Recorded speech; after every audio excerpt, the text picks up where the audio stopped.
Día Mundial contra el Acoso Escolar o Bullying. Ese es el tema, además, que vamos a estar tratando a propósito de conmemorarse este día acá en Soluciones. Vamos a estar conversando sobre el bullying, sobre el acoso escolar. Le decíamos al inicio del programa, en la primera parte, vamos a estar conversando con especialistas en cuanto a este tema. También vamos a conocer el trabajo que se está haciendo desde SECODAP y las investigaciones también, o los casos que a SECODAP han llegado, así como también vamos a conocer Fundación, que realiza un trabajo de información y de prevención contra el bullying. Nos acompaña en el estudio en esta primera parte del programa Doris Gischerman, es psicopedagoga clínica y directora de la Unidad Psicopedagógica Integral. También Mirla Castillo, psicopedagoga especialista en alteraciones en el desarrollo infantil y juvenil. Bienvenidas ambas. Gracias por haber atendido nuestra invitación la mañana de hoy, acompañarnos acá en Soluciones a conversar sobre este tema tan interesante. Cada vez pues se escuchan más casos y cada vez mucho más graves de acoso escolar. Yo quisiera iniciar justamente nuestra conversación preguntándoles qué es el acoso escolar. ¿Por qué le decimos acoso escolar o bullying, como también se le ha llamado en los últimos años? Bueno, buenos días, gracias por la invitación. Para la experiencia que tenemos con respecto a este tema, lo tenemos así como connotado con el nombre de bullying, un comportamiento hostil, violento y se podría considerar trágico, porque tanto el que bullyinea o el que es el agresor puede ser promotor de una situación grave de agresión a sus pares, que pueden ser estudiantes, compañeros, hasta incluso docentes, por rabia a situaciones que no les agrada. Y a la inversa puede ser del que es víctima del bullying, agredir a la gente que le hace daño a él en una situación, digamos, de dolor extremo que no puede superar por su baja autoestima, por su inseguridad, etc. De experiencias que yo he tenido, incluso en Venezuela, muy dolorosas hace muchos años, me tocó participar en defender la posibilidad de un muchacho de 14 años que se quería tirar de donde estaba la taza roja de la Plaza Venezuela. Me avisó un compañero, ya estaban los bomberos y estaba todo el mundo abajo esperando que él se tirara, o sea, porque claro, él había avisado que se iba a lanzar. Me avisaron y bendito Dios, aparecí allí y evité, gracias a Dios, que él se tirara.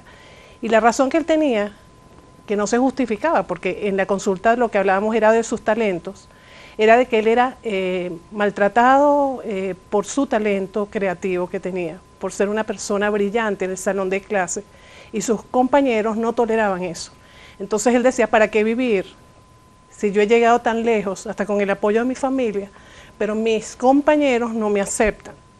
Y él se quería lanzar. A Dios gracias no se lanzó, a Dios gracias pudimos hacer un trabajo terapéutico en equipo, que por eso digo que donde hay prevención, equipo, gente sensible, con ganas de trabajar en esto, pudimos llevar a este muchacho, que hoy debe tener como 34 años, a una carrera muy talentosa. No puedo revelar quién es, pero claro, de verdad, en Venezuela, si supieran quién es un alto talento creativo. Pero ¿qué pasa?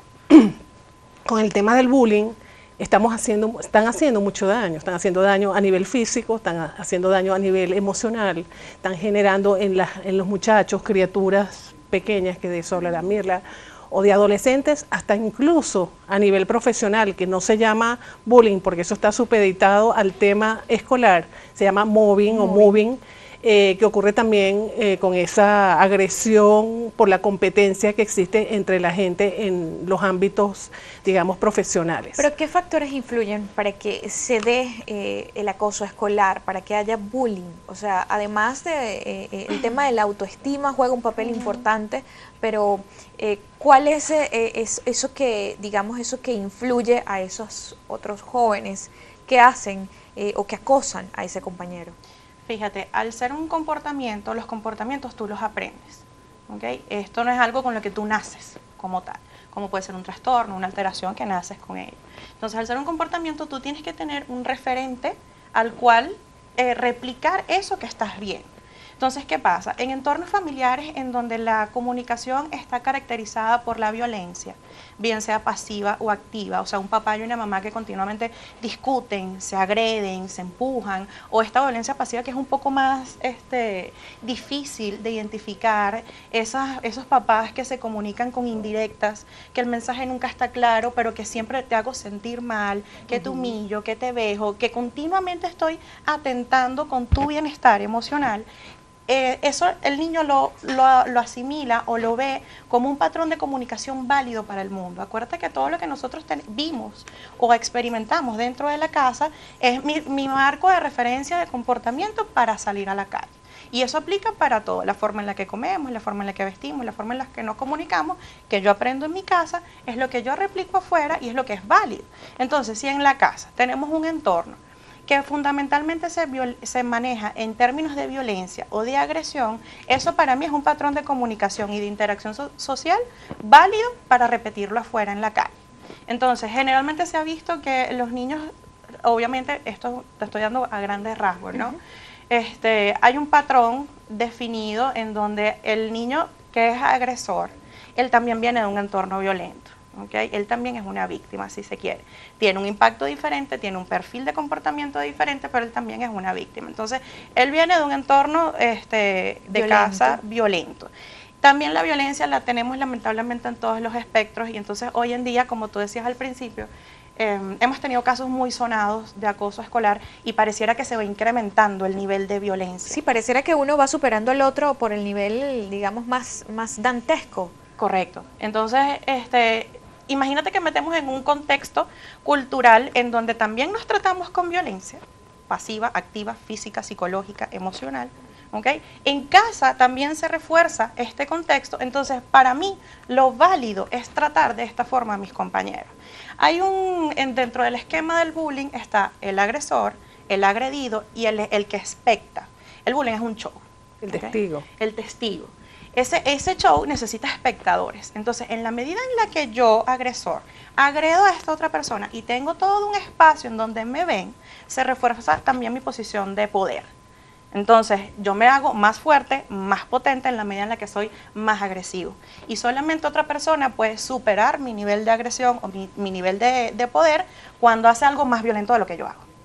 Hoy en día muy fácil de difundir porque con capturar un video de menos de un minuto, claro, eso se propaga así por WhatsApp y tenemos como Pero ¿qué pasa con esos niños testigos? O sea, están apoyando una acción violenta, una agresión. ¿Qué pasa con ellos? Es, como te digo, él tiene una doble posición muy comprometedora. Uno, porque siente miedo. ¿Okay? Miedo a también ser agredido, claro, en algún momento. Él está viendo que en cualquier momento, si él se mete, él sabe que está mal. Sí, generalmente el espectador sabe porque si él va a delatar o se va a prestar para poder informar algo que está viendo, va a ser víctima del agresor o de los agresores. Entonces está como en una posición, ¿qué hago? ¿De verdad me las juego todas por defender a esta criatura que le están haciendo daño o me callo? Y entonces se hace énfasis en el refrán que dice, el que calla otorga. Correcto. Y entonces queda todo como trancado en cierta forma el juego en esa situación. ¿Cuáles son esos signos, esos síntomas del bullying que deben estar atentos los padres en casa ante esas, digamos, características o esos primeras señales que dan los niños cuando son víctimas de bullying? Ellos cambian de una manera o modo de funcionar normalmente el colegio a otra contraria. Por ejemplo, si antes iban al colegio de buena gana, ahora reflejan tener como fobia a ir al colegio.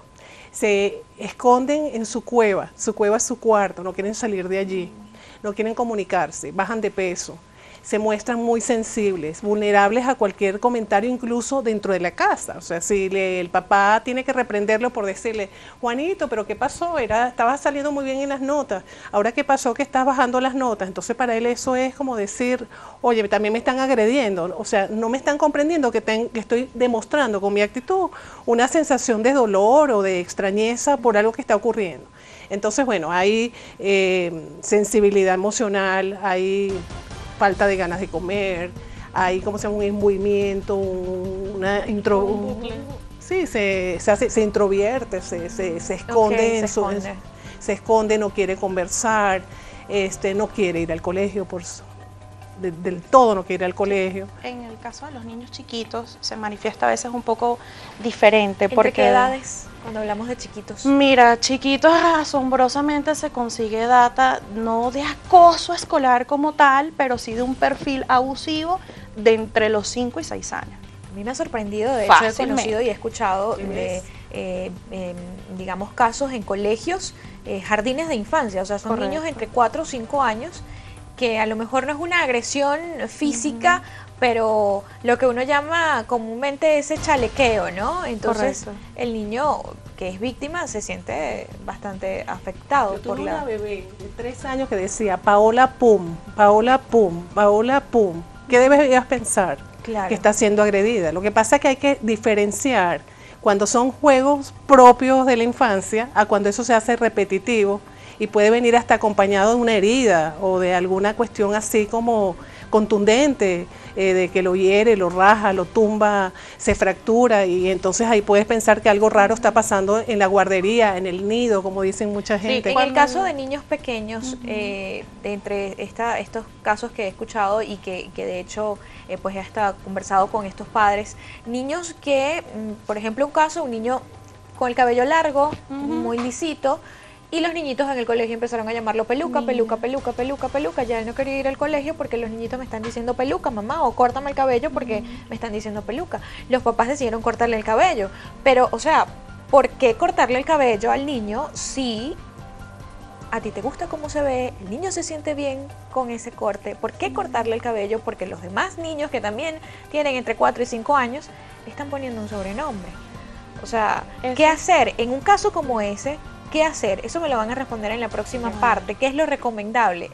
¿Era viable o era recomendable cortarle el cabello o, digamos, tomar una posición más digamos, radical a lo mejor en cuanto al tema de conversar con los niños, conversar con los papás de esos niños o con hasta la misma maestra? ¿Qué hacer? Me lo van a responder en la próxima parte. Hacemos una pausa. Hoy es el Día Mundial contra el Acoso Escolar o Bullying. A la pausa y ya regresamos.